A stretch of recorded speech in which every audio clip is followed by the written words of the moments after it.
বছর ঘুরে দরজায় কড়া নাড়ছে ঈদুল আজহা। ঈদুল আজহার মূল উদ্দেশ্যই হচ্ছে খোদার সন্তুষ্টির জন্য কোরবানি করা। এই দিন আমাদের দেশের মুসল্লিরা গরু বা খাসি কোরবানি দিয়ে থাকেন। তাই ঈদুল আজহার দিন গরুর মাংস পাতে পড়বে না এমন হতেই পারে না। এ সময় বেশ কয়েকদিন টানা গরুর মাংস খাওয়া হয়। উৎসবের সময় মাংস খাওয়া এড়ানোর উপায় নেই, কিন্তু স্বাস্থ্যের কথাও সে সময় মাথায় রাখতে হবে। এবার ঈদের সময়টা আবহাওয়ার তারতম্যের কারণে বেশ গরম অনুভূত হতে পারে। তাই ঈদের দিন গরুর মাংস খাওয়ার আগে বেশ কিছু বিষয় মাথায় রাখতে হবে। মাংস রান্নায় দৃশ্যমান জমানো চর্বি বাদ দিয়ে রান্না করতে হবে এবং কম তেলে রান্না করতে হবে।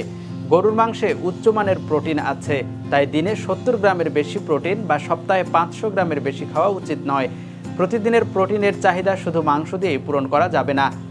গরুর মাংসে অ্যানাফিল্যাক্সিস নামে যৌগ আছে, যেটি অনেকের ক্ষেত্রে অ্যালার্জির সৃষ্টি করতে পারে, তাই অল্প পরিমাণে খাওয়া উচিত। গরুর মাংস খাওয়ার পরপরই দুধ বা দুধের তৈরি খাবার খাওয়া উচিত নয়। এতে হজমের গণ্ডগোল অথবা গ্যাস্ট্রিকের মতো সমস্যা দেখা দিতে পারে। যাদের থ্যালাসেমিয়া বা হেমাক্রোমাটোসিস নামে হৃদরোগ আছে তাদের গরুর মাংস খাওয়া উচিত নয়, কারণ গরুর মাংসে যথেষ্ট পরিমাণে আয়রন আছে।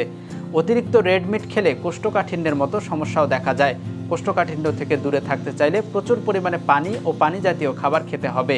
স্বাস্থ্য ঝুঁকি কমাতে গরুর মাংস ভালো করে সেদ্ধ করে খেতে হবে, কারণ লাল মাংসে টিনিয়াসোলিয়াম নামে এক ধরনের বিশেষ কৃমি জাতীয় পরজীবী থাকে।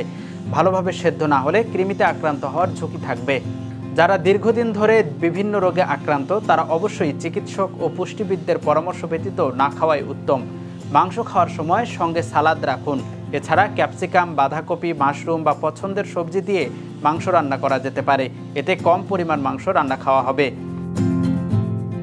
দেশের নাম্বার 1 ট্রেডিং অ্যাপ নিফটি ফার্স্টে পাচ্ছেন ট্রেডিং এর সব সুবিধা, dual exchange access, company analysis, portfolio তৈরি করা সহ আরও অনেক ইউনিক ফিচারের সাথে ট্রেড করতে ডাউনলোড করুন এক্ষুনি।